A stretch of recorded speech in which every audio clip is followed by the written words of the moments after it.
Good afternoon, good evening, everybody. We're back with another daily devotional. We took a night off last night, and I hope that you've had time maybe to go back and check in on some of the others.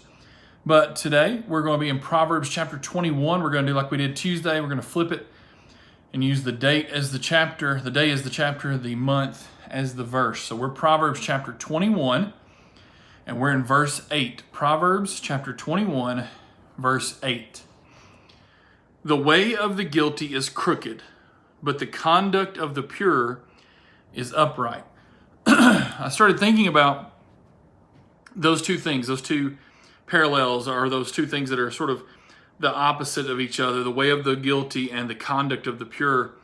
What I started thinking about was the conduct of the pure. Okay, so what the person does, so what the person is and who the person is, their characteristics, what they are, their conduct, their actions don't reflect hypocrisy. So sadly, in some cases, people say they believe something, they say that they are a Christian, or they say that they have faith, they say they're moral, but yet their actions betray that. Their actions say, wait a minute, these things obviously aren't very important to you based on the way you act.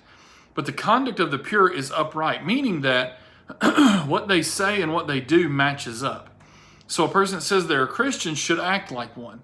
So that's the challenge for us in that second part of verse 8, is that our conduct should reflect what we claim to be. You've heard me say this before. I think we've sort of borrowed it and phrased it a little differently, but you might hear it on the Rick and Bubba show every now and again. Rick will say something to the effect of, you may not always live what you profess, but you will always live what you believe.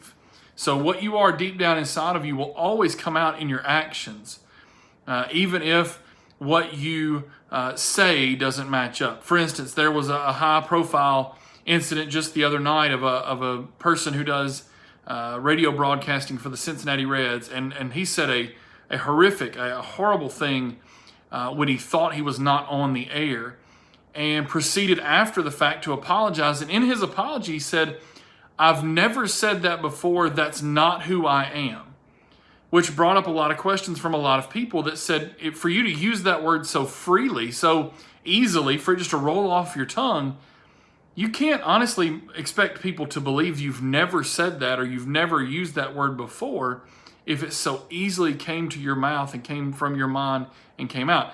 And so there you have sort of a living, breathing example of, you may not always live what you say, but you will definitely live who you are, and who you are will come out. You make no bones about it. Who you are will certainly come out. And it always seems to come out in those moments when you're kind of pressed, when you're either when you're pressed and you're feeling some pressure, or when you think nobody's watching. That's why that old school adage is still true. Character is who you are when no one's watching. And Solomon wrote here, the conduct of the pure is upright. That means that it matches up.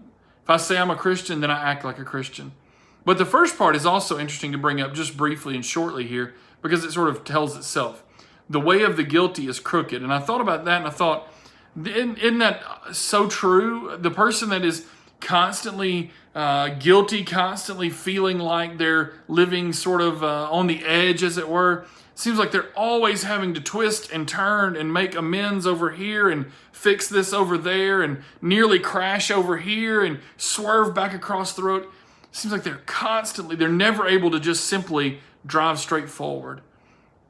When we were out in Denver, Colorado, right after our family had moved here, I took a group of preachers and we went to Denver, Colorado, and we hosted a seminar at a congregation, the East Alameda Church of Christ in Denver, Colorado. It was just a wonderful time for us to share it with God's Word and encourage that congregation there. But one of the things that we did while we were out there was we went to the Rocky Mountain National Park, among other places. And as we're driving through the Rocky Mountain National Park, the buddy of mine that's a preacher out there says, "Hey, we're going to go up this trail, but there's a bunch of switchbacks. There's a bunch of drive here, make a hairpin turn, drive here, make a hairpin turn, to go up this mountain to get to these beautiful scenic views." And that's sort of the mentality I have, or that's the picture that I have of someone who is in the way of the guilty. They're constantly having to drive back this way and turn this way and back up this way and around this way. And There's never a moment where they're able to just simply drive. And that's the way I see that playing out. So if you visualize those two things, you can see the way of the wicked, the way of the guilty is crooked. It's never straight and narrow. And the conduct of the pure is upright. Who you say you are should match what you do. I hope this is encouraging to you. Hope you have a great weekend. We look forward to seeing you Sunday morning at 8 a.m. You also should look forward to tomorrow night. Going live at 6 p.m. will be the mission report from the Barrier family. I know that we all look forward to them coming every year. Unfortunately, because of COVID regulations, they're unable to come this year, but they've sent us a video updating us on all the things that they've had going on in their mission efforts. That will go live tomorrow night at 6 p.m. on YouTube.